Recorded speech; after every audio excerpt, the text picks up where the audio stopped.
एक बार एक किसान एक बैलगाड़ी पर अनाज लाद के बाजार में बेचने के लिए लेके जा रहा था।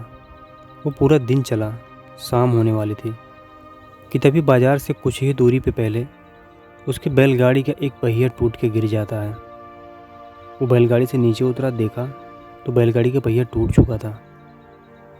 क्योंकि पूरी बैलगाड़ी अनाज से भरी पड़ी थी तो अकेले उसके बस की बात नहीं थी कि वो उस पहिए को ठीक कर सके। थोड़ा परेशान हुआ और फिर इधर उधर देखने लगा कि शायद कोई मिल जाए जिसकी मदद से वो बैलगाड़ी के पहिए को ठीक कर सके। पर चूँकि शाम हो गया था और अब उस रास्ते से कोई आने जाने वाला नहीं था। थक हार करके वो अनाज के पास ही बैठ गया और मन ही मन खुद को कोसने लगा, खुद की किस्मत को कोसने लगा कि शायद मेरी किस्मत ही ख़राब है, वरना बाज़ार से 1 किलोमीटर पहले ही इसको टूटना था। भगवान हर बार मेरे साथ ऐसा ही करता है, शायद वो नहीं चाहता कि मेरा कभी भला हो। और इन्हीं सब बातों को सोचता और बुदबुदाता हुआ वो वही अनाज के बोरियों के पास सो गया। सुबह हुई तो उसने 2-3 लोगों की मदद से उस पहिए को ठीक किया। ठीक करने के बाद जब वो अपनी बैलगाड़ी को लेके बाज़ार में पहुंचता है तो वहाँ उसने जो दृश्य देखा ना, उस दृश्य को देख के वो घबरा गया।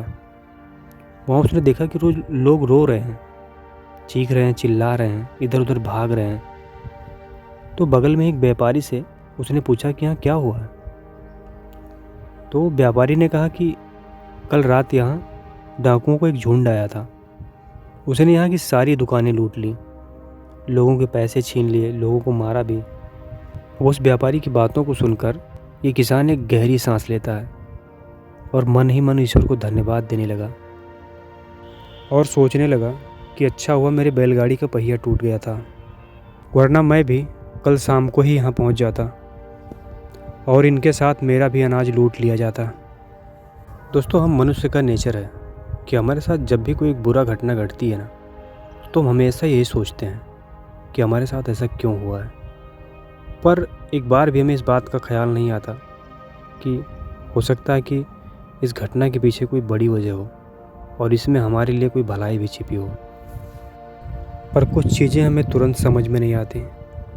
उसे समझने के लिए ना आपको कुछ समय का इंतज़ार करना पड़ता है। उसके बाद सारी चीज़ें आपके आंखों के सामने होंगी और आपको लगेगा कि जो हुआ अच्छा हुआ।